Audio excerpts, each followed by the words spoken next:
Oh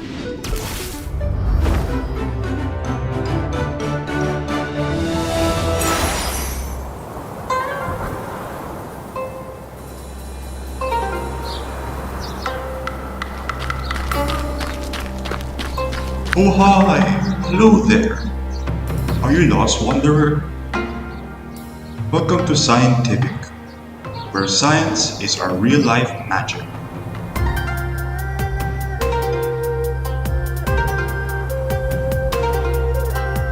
What a wondrous day! Right now, you're in the world of ignorance, and you must beat all the levels to gain the seeds of knowledge in order to escape. I'm Professor Wander, your daily assistant in discovering and exploring the wonders of science and technology.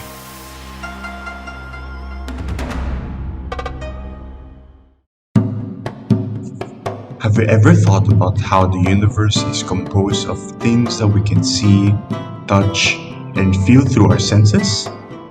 Take a second to look at your surroundings. What objects do you see? What things do you feel? From the ground that we are standing to the air that we breathe, matter exists all around us. Everything that we see, touch, feel, or anything that we can sense is considered as matter. Hey there! I'm Mr. Son, and I'm here to teach you about matter.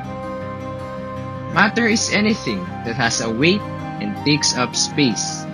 It is classified into three major types or states: solid, liquid, and gas. The first state of matter is solid. We can classify an object or substance in a solid state if it has a definite size and shape. The characteristics possessed by solids do not easily change. This is because, on a microscopic level, the particles of solids are closely packed together.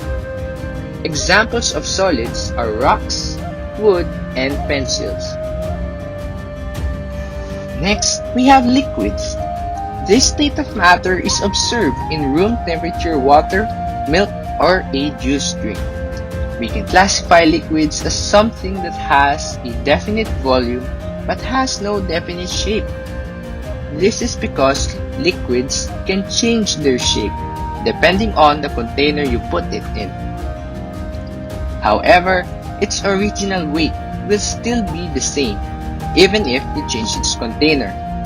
That is, if you haven't spilled liquid out as you pour it on a container. On a molecular level, liquid molecules, unlike solids, have distance from one another and can move freely, yet they can still make contact with each other. For the last state, gases. They do not have a particular shape and volume. Hence, gases can take up any space and spread all around the area it is in. Since gases take up all the space that is provided, they spread all around it, making their distances far away from each other, unlike solids and liquids. And eating the home-cooked ulam of your mom. Have you ever wondered how the salt she used as pampalasa originated from the seawater? It's incredible, right? Well, the transformation of sea salt into salt happens through the process of phase change.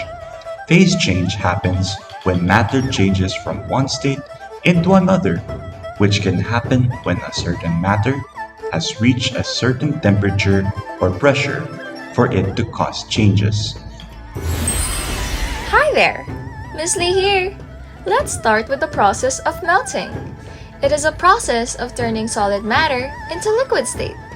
This happens when we add heat to a solid object, reaching its melting point and in turn liquefies. Have you ever tried putting ice cubes on your hot choco?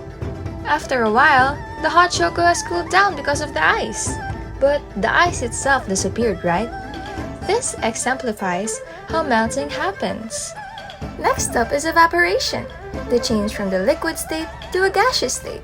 Whenever we boil a liquid beyond its boiling point, it turns into gas. For instance, when we boil a pot of water and it reaches its boiling point, it turns into gas called water vapor. Thirdly, we got sublimation. Have you ever seen dry ice? This may look like a smoking ice. It is solid in state but also emits gas. This particular substance undergoes sublimation, a transition from the solid state to the gaseous state. It does not undergo the process of solid turning into liquid and liquid to gas.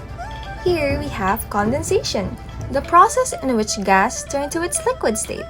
It happens when a gas with a higher temperature interacts with an object or a surface with a lower, cooler temperature. Notice when the water vapor escapes from the water you are boiling and you put a lid on the pot, which is at lower temperature than the water vapor. There are droplets of water forming on the surface of the lid. This is an example of condensation. Up next is the process of freezing. This occurs when water reaches its freezing point and turns to ice. Freezing is the process in which liquid matter turns into solid. This may be due to the loss of heat, which leads to the temperature of the matter dropping. Last for this list is the process of deposition. It is a process where gas turns into solid without undergoing a liquid form or state. An example is when water vapor comes in contact with a very cold glass window and forms a sheet of ice on the surface. Right on, Wanderer. Now you have earned the seed of knowledge for phase change. Before we began everything we've tackled so far, you must have asked yourselves, why do we have to learn about this? You see, matter and the processes involved in the phase change of matter is applied in several events and phenomena happening around us. Take note that everything in our environment, including ourselves, is matter. Howdy, my kids! Mr. Gus is up.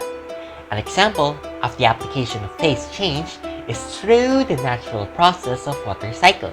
The hydrologic cycle in general is essential in maintaining and balancing the amount of water as well as redistributing nutrients and minerals across the Earth's surface. Water and moisture from the surface of the Earth are able to be transported to the atmosphere through the process of evaporation. The sun, being our natural source of heat and energy, increases the temperature of the bodies of water on Earth, thus turning liquid water into gas, which is also known as water vapor. Once this reaches the atmosphere, it undergoes the process of condensation, wherein water vapor, which was in the form of gas, is then cooled down and returned back to its liquid state. Have you ever seen or used mothballs? These are small white balls used to keep pests away from clothing. How, you may ask? These balls undergo sublimation, wherein they directly change from solid state to gas without passing the liquid state. The gas produced during sublimation, one that you may also be able to distinguish by the smell, fends off insects from your clothing while keeping it fresh and dry. Interesting, right? Can you imagine how much of the things that naturally occur around us involve phase change?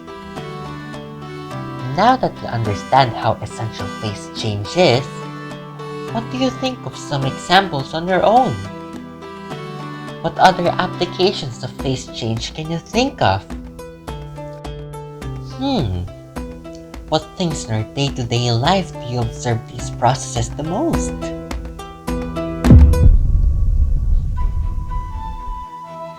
Way to go, Wanderer! You now have the last seed of knowledge for the applications of processes involved in changing the phases of matter. Now, you have completed your quest. We shall grant you freedom. You are now free from your poverty of knowledge now. Go explore the rest of your curiosities. Never be afraid of questions or doubts, Wanderer, for they are your sources of learning and discovery. Found your way, wanderer? Once again, I'm Professor Wander, your daily assistant in discovering and exploring the wonders of science and technology. Come back anytime you want. This has been Scientific, where science is our real life magic.